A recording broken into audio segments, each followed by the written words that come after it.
بسم اللہ الرحمن الرحیم۔ نماز کے بعد استغفر اللہ کیوں پڑھا جاتا ہے؟ نماز کے بعد استغفر اللہ استغفر اللہ استغفر اللہ پڑھنے کا بار بار کیوں کہا جاتا ہے؟ محترم ناظرین کرام، نماز کے بعد استغفر اللہ کیوں پڑھا جاتا ہے اس کی تفصیل آپ کے ساتھ ضرور شیئر کریں گے، لیکن اس سے پہلے ایک حدیث مبارکہ سن لیجئے۔ رسول کریم صلی اللہ علیہ وآلہ وسلم کا فرمان مبارکہ ہے، اس شخص کے لیے سعادت ہے جو اپنے اعمال نامے میں بہت استغفار پاتا ہے۔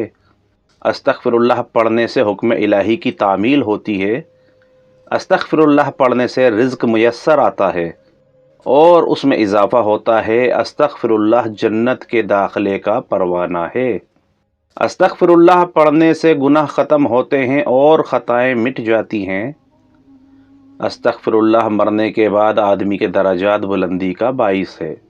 استغفر اللہ پڑھنے سے بلائیں ٹل جاتی ہیں۔ استغفر اللہ پڑھنے سے دل کو پاکیزگی حاصل ہوتی ہے۔ استغفر اللہ پڑھنے سے بے اولادوں کو اولاد ملتی ہے۔ استغفر اللہ پڑھنے سے صحت و تندرستی قائم رہتی ہے اور انسان اپنی جسمانی اور روحانی قوتوں سے بھرپور فائدہ اٹھاتا ہے۔ یہ اس بے بس آدمی کے لیے راہ کشادہ ہے جس کے لیے زمین تمام تر وسعتوں کے باوجود تنگ پڑ گئی ہے۔ وہ مایوس شخص جو اپنے آپ سے اکتا گیا ہے اور پریشانی کے باعث تنگ دلی کا شکار رہتا ہے، استغفر اللہ اس کی مایوسی اور پریشانی دور کر کے اسے نئی زندگی عطا کرتا ہے اور فراخ دلی سے آشنا کرتا ہے۔ ایک مقولہ حضرت سیدنا صدیق اکبر رضی اللہ تعالیٰ عنہ کا بڑے کام کا ہے اور بڑا یاد رکھنے کا ہے۔ حضرت سیدنا صدیق اکبر رضی اللہ تعالیٰ عنہ فرماتے ہیں، جب کوئی شخص کام انجام دینے کے بعد 2 کلمے کہے تو شیطان کہتا ہے، اس شخص نے میری کمر توڑ دی، اور وہ 2 کلمے یہ ہیں، الحمدللہ اور استغفر اللہ۔ نماز پڑھ لی تو نماز کے بعد استغفر اللہ کہہ لیا تو شیطان کہتا ہے، اس شخص نے میری کمر توڑ دی ہے۔ جہاں تک یہ عبادتوں میں اپنی طرف سے کوتاہی کا تعلق ہے تو یاد رکھیں، عبادت اللہ تبارک و تعالیٰ کی خالقیت کا، اس کی ربوبیت کا حق ادا نہیں کر سکتی۔ لہٰذا ہماری طرف سے عبادات میں جو کوتاہیاں اور غلطیاں ہوتی ہیں اس پر استغفار کرنا چاہیے۔ استغفر اللہ استغفر اللہ استغفر اللہ کہتے رہنا چاہیے۔ صرف نماز ہی میں کمی کوتاہی نہیں ہوتی، نماز کے علاوہ بھی ہم انسانوں سے بہت سارے گناہ سرزد ہو جاتے ہیں، جانے میں یا انجانے میں۔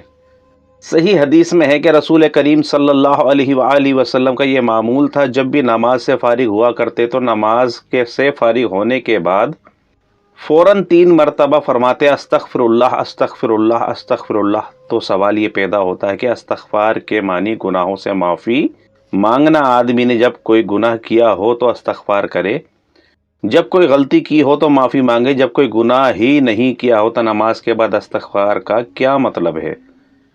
اللہ جل شانہ کے حضور نماز پڑھی تو نماز کے بعد استغفار کیوں؟ در حقیقت یہ ایک اشارہ اس بات کی طرف مقصود ہے کہ نماز تو بے شک ہم نے پڑھ لی، لیکن جتنا پڑھنے کا حق تھا وہ ہم سے ادا نہیں ہو سکا، اور ہماری نماز میں جو کوتاہیاں ہیں اس پر ہم نے استغفار کی۔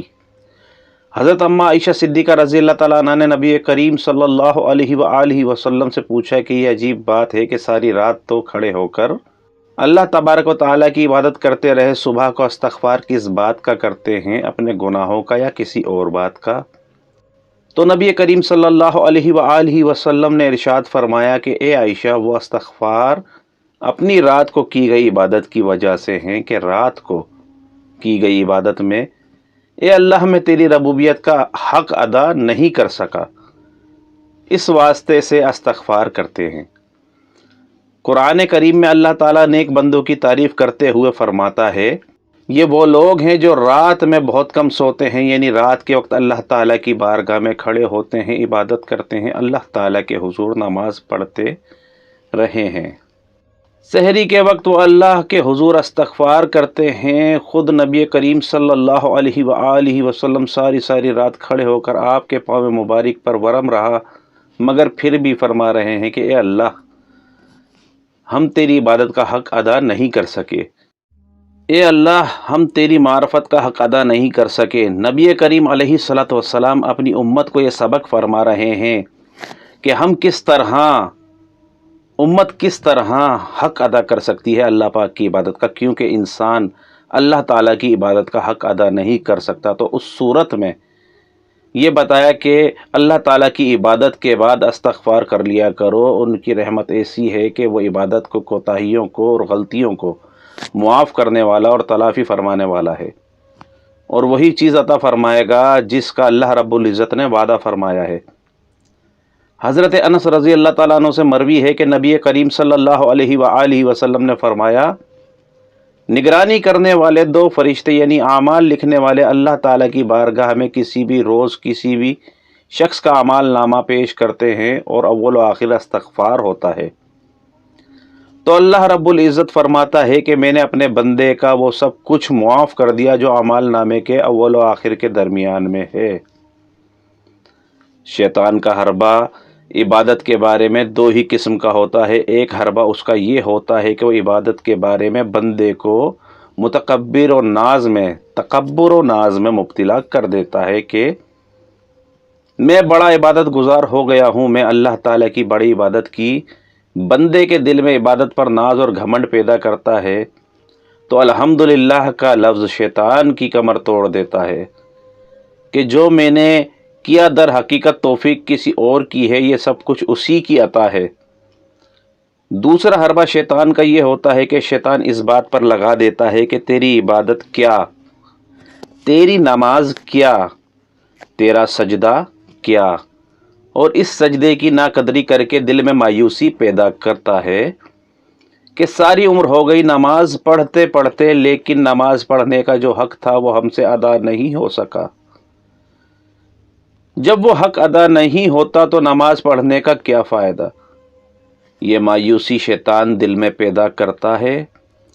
اس کا علاج سیدنا صدیق اکبر رضی اللہ تعالیٰ عنہ نے استغفر اللہ کے ذریعے بتا دیا کہ عبادت میں جو کوتاہی ہوئی اس پر اللہ تعالیٰ سے استغفار کرو۔ ایک حدیث مبارکہ میں جناب نبی کریم علیہ الصلاۃ والسلام نے ارشاد فرمایا،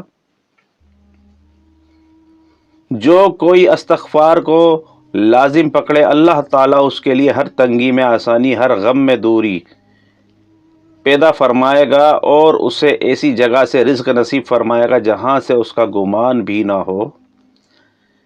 دوسری حدیث مبارکہ میں یہ ارشاد فرمایا گیا، قیامت کے روز جو شخص اپنے نامہ اعمال میں استغفار کی کثرت پائے اس کے لیے خوشخبری ہے۔ استغفار کا عمل اللہ تعالیٰ کو بے حد محبوب ہے۔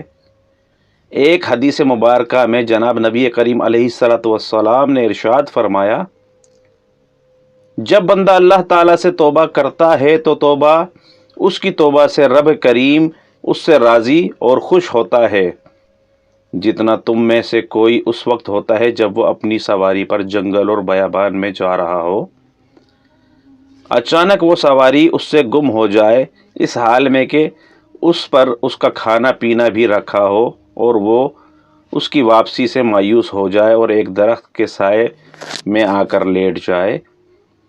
ابھی وہ اس حال میں ہو کہ دفعتاً دیکھتے ہی وہ سواری اس کے پاس کھڑی ہے، بس اس کی لگام تھام لے، پھر مسرت و شادمانی کے عالم میں یہ کہہ بیٹھے، اے اللہ آپ میرے بندے اور میں آپ کا رب، یعنی خوشی کے باعث غلط جملہ کہہ دے، استغفر اللہ۔ جناب رسول کریم صلی اللہ علیہ وآلہ وسلم نے اپنے مبارک عمل سے بھی امت کو استغفار کی طرف متوجہ فرمایا ہے۔ ایک حدیث میں ہے، اے لوگوں اللہ کے سامنے توبہ کرو، بے شک میں بھی دن میں 100 مرتبہ توبہ کرتا ہوں۔